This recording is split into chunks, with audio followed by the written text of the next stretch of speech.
সমস্ত প্রমাণ সহ রুদ্রের মুখোশ খুলে দিয়ে পুলিশের হাতে তুলে দিল ফুলকি। হ্যাঁ বন্ধুরা, এমনটাই দেখা যাবে। তাই সম্পূর্ণ জানতে ভিডিওটিতে লাইক দিয়ে চ্যানেলটি সাবস্ক্রাইব করে দেখতে থাকুন। গল্পের শুরুতেই দেখা যাবে রুদ্র লাবণ্যর ছবিতে মালা পরাতে যাবে। ঠিক তখনই লাবণ্য এসে বলতে থাকে, জীবিত মানুষের ছবিতে মালা পরানো যায় না রুদ্ররূপ সান্যাল। তখনই রুদ্র পিছন থেকে তাকিয়ে লাবু ফুলকে সবাইকে দেখে রেগে যায় আর মনে মনে ভয় পেয়ে যায় আর মনে মনে বলতে থাকে, ওরা সবাই সামনে চলে আসলো, এত বড় সাহস লাবুর।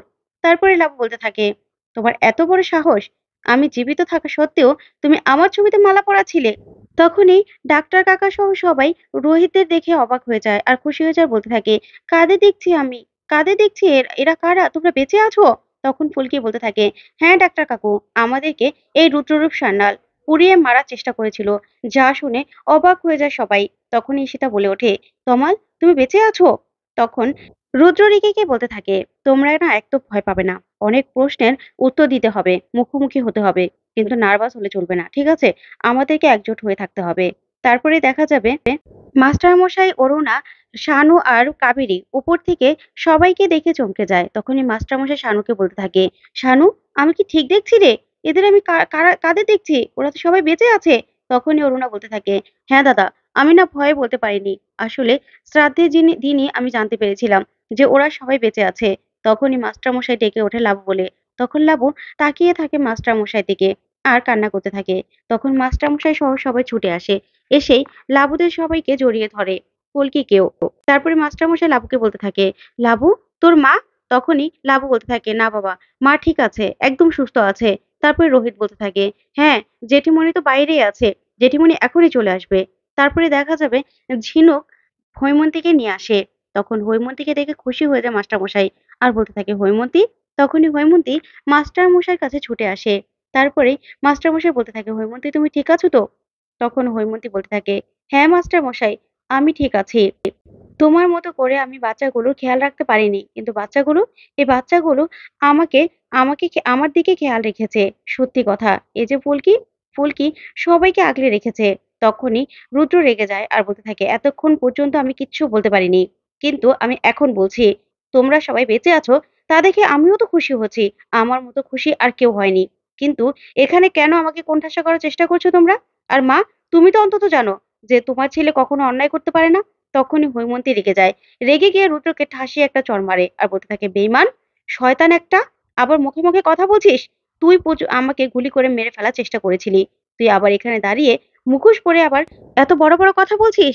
তখনই ধানু বলতে থাকে, জেঠিমণি তুমি কি করছো? তখনই হৈমন্তী বলতে থাকে, এই কাজটা না আমার আরো কয়েক বছর আগে করা দরকার ছিল, তাহলে এই শয়তানটার এত বার বরন্ত হতো না। তখনই রুদ্র রেগে যায়।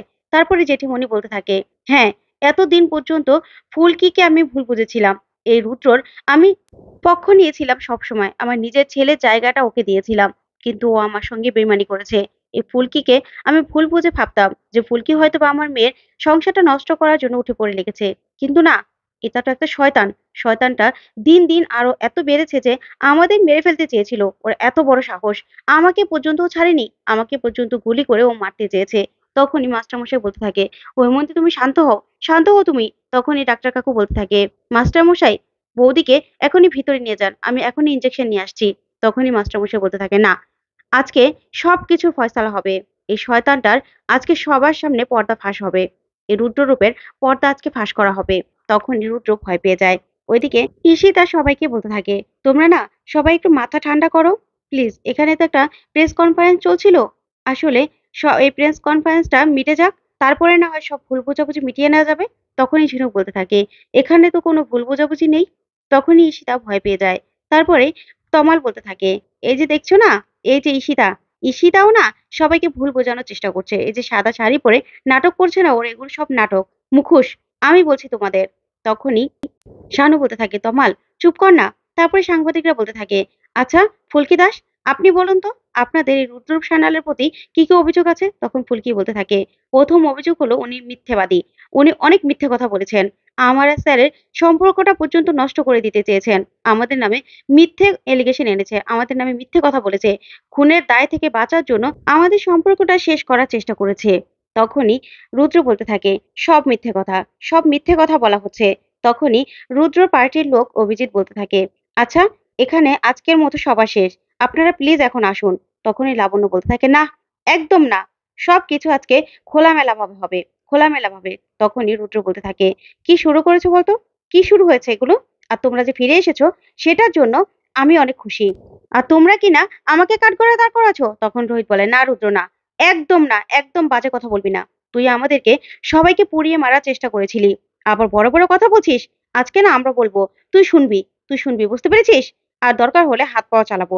এই বলেই রোহিত মারতে থাকে রুদ্রকে। তখনই সবাই মিলে আটকায়। তখন মাস্টারমশাই বলতে থাকে, না রোহিত, না, ওর গায়ে হাত তুলে কোনো রকম কোনো অন্যায় করবি না। আজকে জনগণও দেখুক, প্রেস মিডিয়ার লোকজনও দেখুক, কত বড় একটা শয়তানের হাতে সবাই ক্ষমতা তুলে দিতে যাচ্ছিল। কত বড় একটা শয়তান এতদিন ধরে ক্ষতি করার চেষ্টা করছিল, আজকে দেখুক।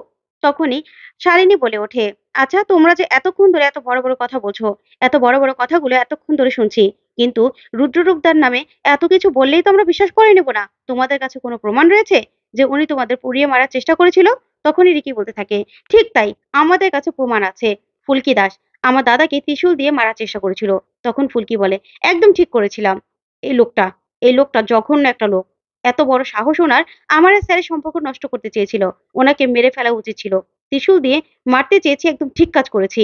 তখনই রুদ্র বলতে থাকে, তোমরাও কিন্তু কম অন্যায় করনি। আমাকে আটকে রেখে আমাকে চাবুক দিয়ে পর্যন্ত মেরেছো, তুমি আর ঝিনুক। তখনই ঝিনুক বলতে থাকে, আহারে, রুদ্ররূপ সান্যালের ভাবমূর্তি আজকে কোথায় থাকবে বলতো? আজকে তো থাকবে না।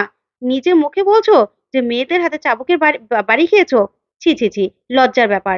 তখনই রুদ্র অবাক হয়ে যায়। তারপরেই ফুলকি বলতে থাকে, হ্যাঁ, আমি বলছি, আমি বলছি মিডিয়ার সামনে ওনাকে গোডাউনে আটকে রাখা হয়েছিল। তখনই দিদি ভাই ওনার কথার চাপে পড়ে ওনার হাতটা বাঁধনটা ছুটিয়ে দিয়েছিল। তারপরেই উনি সেখান থেকে ছাড়া পেয়ে সোজা চলেছে আড়াবাড়ি। আর আড়াবাড়ি গিয়ে ইলেকট্রিক শর্টের মাধ্যমে আগুনটা লাগিয়ে আমাদের পুড়ে মারার চেষ্টা করে। তখন এই কথা শুনে অবাক হয়ে যায় সবাই। তখনই রুদ্র বলতে থাকে, মিথ্যে এলিগেশন দেওয়া হচ্ছে, মিথ্যে এলিগেশন। তখনই ঈশিতা বলতে থাকে, আচ্ছা এগুলো কি বলা হচ্ছে বলো তো? এখানে কোনো প্রমাণ আছে? তখন শালিনী বলতে থাকে, সেটাই তো, কোনো প্রমাণ আছে তোমাদের কাছে? তোমরা বললেই হলো যে উনি পুড়িয়ে মারার চেষ্টা করেছে। তখনই ফুলকি বলতে থাকে, প্রমাণ আছে বলেই তো আমি এত বড় বড় কথা বলছি, না হলে কি বলতে পারতাম? তখন রুদ্র বলতে থাকে, কি যে বলো না, তোমাদের কাছে প্রমাণ থাকবে? প্রমাণ কেউ দেখেছে যে আমি তোমাদের পুড়িয়ে মারার চেষ্টা করেছি? তখনই ফুলকি বলতে থাকে, হ্যাঁ, দেখেছে তো। তখন ধানু বলতে থাকে, আসলে ফুলকি না তোমার রূপটা অনেক আগেই বুঝতে পেরেছিল রুদ্রদা, আমাদের বুঝতে একটু দেরি হয়ে গেল। তখন রুদ্র বলতে থাকে, অনেক বড় বড় কথা হচ্ছে না ধানু, কিন্তু আমার বিরুদ্ধে কোনো প্রমাণ তো নেই তোদের কাছে। আর তাছাড়া আমার উপরে তোরা অত্যাচার করেছিলি, সেটার কিন্তু প্রমাণ রয়েছে। তখনই পায়েল বলতে থাকে, আচ্ছা রুদ্রদা, ঠিক আছে আপনি কোনো অন্যায় করেননি, কিন্তু এভাবে ঘামছেন কেন? ভয় পাচ্ছেন মনে হচ্ছে। তখনই রুদ্র নিজের ঘাম মুছতে থাকে বারবার করে। তখন ঝিনুককে ফুলকি বলতে থাকে, দিদি, তুমি গিয়ে ওদেরকে নিয়ে এসো তো। তখনই তমাল আর ঝিনুক বাইরে চলে যায়, কিন্তু গিয়ে কাউকে দেখতে পায় না। তখনই ঝিনুক বলতে থাকে, তমাল বাবু, ওদের তো এতক্ষণে চলে আসার কথা, কোথায় গেল বলুন তো? তখনই তমাল বলতে থাকে, দাঁড়ান আমি দেখছি। তখনই ঝিনুক প্রার্থনা করতে থাকে যেন আজকে রুদ্রর মুখ ধরিয়ে দিতে পারে। তারপরে দেখা যাবে তমাল আর ঝিনুক ভিতরে চলে আসে। তখন রুদ্র বলতে থাকে, অনেকক্ষণ ধরে সবাইকে অপেক্ষা করাচ্ছে, কোথায় প্রমাণ? প্রমাণ থাকলে তো এতক্ষণে প্রমাণ দিতই, তাই না? তখনই ঝিনুক আর তমাল সরে যায়।